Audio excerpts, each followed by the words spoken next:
भारत, रूस और चीन की दोस्ती को लेकर दुनिया में खलबली मच गई। अमेरिका पर सीधे हमला बोला है रूस के राष्ट्रपति व्लादिमीर पुतिन ने। चीन दौरे से लौटकर पुतिन ने एक बड़ा बयान दिया। उन्होंने कहा, ड्रैगन और हाथी साथ में डांस कर रहे हैं और इनके साथ टाइगर भी है। जी हाँ, यहाँ ड्रैगन यानी चीन, हाथी यानी भारत और टाइगर यानी रूस। इतना नहीं, पुतिन ने अमेरिका पर भी जमकर तंज कसा और कहा कि अमेरिका का सिंबल डबल हैंडेड ईगल है, लेकिन उन्हें यह भी समझना चाहिए कि दक्षिण भी है यानी ग्लोबल साउथ भी है। यानी संदेश साफ है, अमेरिका अकेला सुपर पावर नहीं है, अब ग्लोबल साउथ की आवाज बुलंद होगी।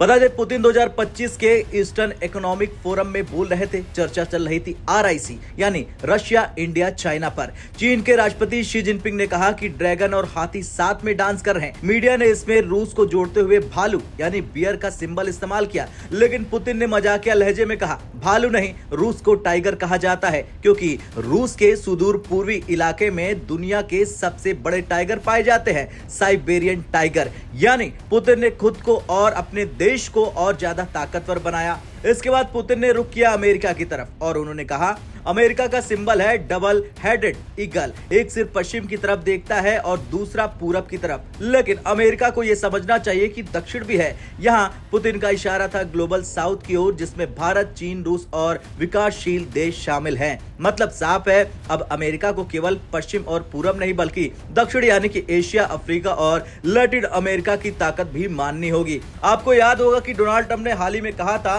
हमें लगता है कि हमने भारत और रूस को चीन के हाथों खो दिया है। कारण था भारत का रूस से तेल खरीदना और ट्रंप की टैरिफ पॉलिसी, जिसने भारत अमेरिका संबंधों में दरार डाल दी। भारत ने साफ कहा, हम अपनी ऊर्जा जरूरतों के लिए सस्ता तेल खरीदेंगे, हमारी विदेश नीति कोई और तय नहीं करेगा। यानी अमेरिका की टैरिफ स्ट्रेटजी खुद उसी पर भारी पड़ गई। दरअसल RIC यानी कि रूस, इंडिया, चाइना की आइडिया सबसे पहले आया रूस की ओर से। मकसद था वेस्टर्न अलायंस यानी अमेरिका यूरोप को बैलेंस करना। बाद में इसमें ब्रिक्स यानी कि Brazil, Russia, India, China, south Africa बना।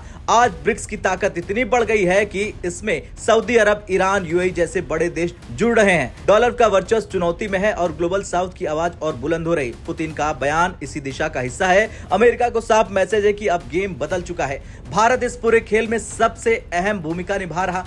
अमेरिका भी भारत को अपने पाले में रखना चाहता है, रूस भी भारत को अपना भरोसेमंद साथी मानता है और चीन भी भारत के बिना एशिया का खेल नहीं जीत सकता। यानी भारत की डिप्लोमेसी अब पूरी दुनिया को प्रभावित कर रही। यही वजह है कि ट्रंप भारत को दोस्त कहते हैं, पुतिन भारत को हाथी कहकर सम्मान देता है और चीन भी भारत के साथ डांस की बात करता है। अमेरिका के सामने अब 3 बड़ी मुश्किलें हैं। पहली, भारत का रूस से तेल खरीदना, दूसरी, ब्रिक्स का बढ़ता प्रभाव और तीसरा, भारत की रणनीति स्वायत्ता।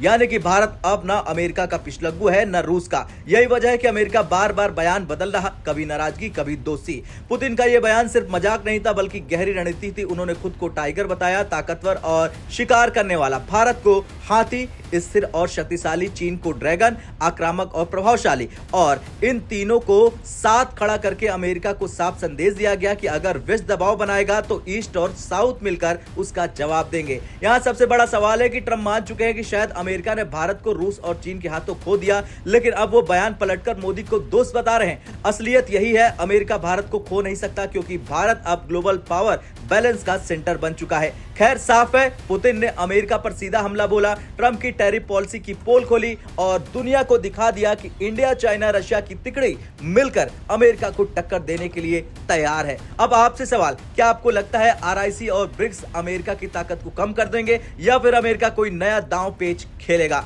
अपनी राय कमेंट कर जरूर बताएं। जय हिंद।